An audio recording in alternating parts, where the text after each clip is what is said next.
We can go back to our conversation on the World Elder Abuse Awareness Day and speak with Professor Dako Jeke, who is in charge of the Center for the Aged at the University of Ghana. You were earlier telling me what constitutes abuse against the aged in the Ghanaian context. Hello, Prof. Thank you. Can you hear me? Loud and clear. Yes, good afternoon. Can you hear me? Loud and clear, Prof. Okay, thank you very much. So I was speaking about the fact that elder abuse is a global concern that has negative outcomes for older persons globally, including Ghana.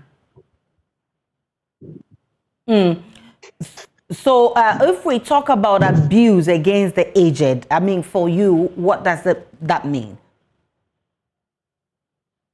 For me, it means that actions or activities or inactivities that we engage in, that we met against older persons, that is 60 years and above, that has negative effects on their livelihood. So it could take various forms. It could be physical abuse, emotional abuse, sexual abuse, financial abuse, and all kinds of abuse that has negative repercussions on their well-being. 141 million people globally are abused every year, so we are told. What's the situation in Africa, in Ghana, to be precise?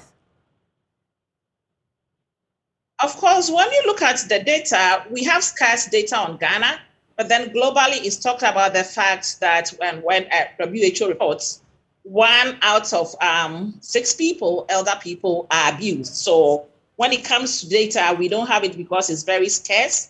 People do not always report about the abuse. It only comes to limelight when media take it and report it. So that is how it comes to the limelight. So to say there's a specific number, I don't have it. But what I would say that WHO reports that 1 out of 6 older people are abused globally. You indicated earlier how important it is to talk about care for the aged. How can we as a country show more care and respect for the aged? Thank you very much for the question. Yes, there are people who have contributed to the development of the nation when they were stronger than their best. But so then going back, we have to take care of them, ensure that they have what it takes to be happy in life. Some of them live in poverty. We have to ensure that they are given enough money. And we cannot say that we are going by what is done elsewhere in terms of the welfare of the elderly, where the state comes in, where older persons are sent to institutional care and they get support.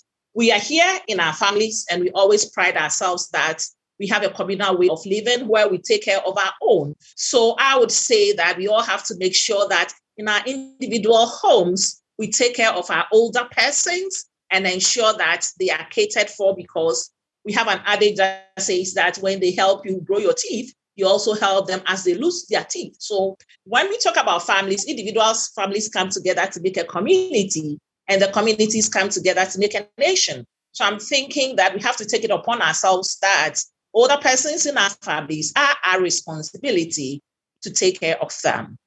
Specific area or need that needs to be focused on when it comes to care for the aged? What has your research shown? In terms of taking care of them, we realize that they are most often not engaged in social activities. So then we think that they are older, they don't have anything to contribute. But then we also turn around and say that older persons are wise. So then they might not be able to engage in activities with all forms of their areas of development. They might have mobility impairments. I wouldn't say that their brains are also not functioning. So then we may consult them on issues where they are more experienced. We also talk about the aging bill that has not been passed, because once the aging bill gets passed, then we know that we have this instrument that guides the activities that go on. And then therefore we have an LI that will also clearly indicate different institutions and their responsibilities towards the elderly. So we want to make sure that, of course, we have the LEAP that covers some of them. We have the National Health Insurance that also covers some of them. But in terms of coverage, make sure that they are all included in there. We want to talk about issues when it comes to something like witches camp, where women are abused. We want to look at that area as well. Their finances, we also want to look at that, because sometimes people have to come in and help them when it comes to their finances to ensure that they are not taken advantage of. So their health concerns, we talk about Korle Bu, that has a geriatric center, which is a small place. So then if we could have a bigger place where they can call their own, that they can go when they have medical issues, those could also be helped. And also, we also see them on the roads. I'm grateful for your time. Professor Mavis Dzeke is in charge of the Center for the Aged at the University of Ghana. Let's take a break on Joy News today. When we return, there's a very latest coming from the world of business.